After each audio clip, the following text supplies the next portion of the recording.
गणेशोत्सवात कोकणवासियांचा प्रवास अधिक सुखकर होणार. एसटी महामंडळाच्या ताफ्यातून 200हून अधिक बसगाड्या पनवेलमध्ये दाखल.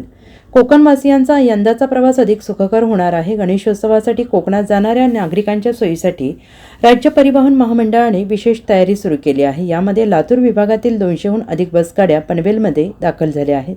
या गाड्या कोकण, मुंबई आणि उपनगरातील कोकणवासियांना कोकणात घेऊन जाण्यास मदत करणार आहेत. तर लातूर विभागातील या बसगाड्यांची संख्या मोठी असल्याने संभाव्य वाहतूक कोंडी टाळण्यासाठी प्रशासनाने नवी मुंबई आंतरराष्ट्रीय प्रकल्पाशेजारी उल्वे करंजाडे रस्त्यावर थांबवण्याची व्यवस्था केली. त्यामुळे आता कोकणात जाणाऱ्या प्रवाशांचा प्रवास अधिक सुखकर होणार आहे. लातूरवरून आलो मॅडम आणि आमच्या 200 बसेस आहेत.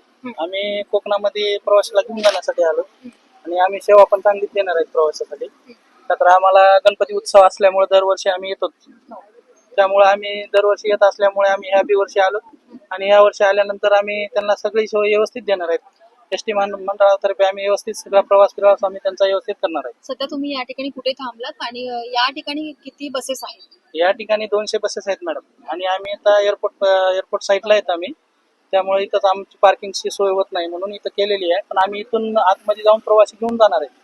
आता इथून कसे प्रवासी इथूनच घेणार? नाही, आम्ही इथून नाही घेणार. आम्हाला जे ठिकाण दिलेले आहे सांताक्रूज, नरिमन पॉइंट, असे जी वेरूळ ठिकाण आहेत, आम्ही त्या ठिकाणाहून प्रवासी घेऊन आम्ही कोकणामध्ये ज्या ठिकाणी त्यांना पोहोच करायचे त्या ठिकाणी व्यवस्थित पोहोच करणार आहे. Bureau report, SBN Marathi, Panvel.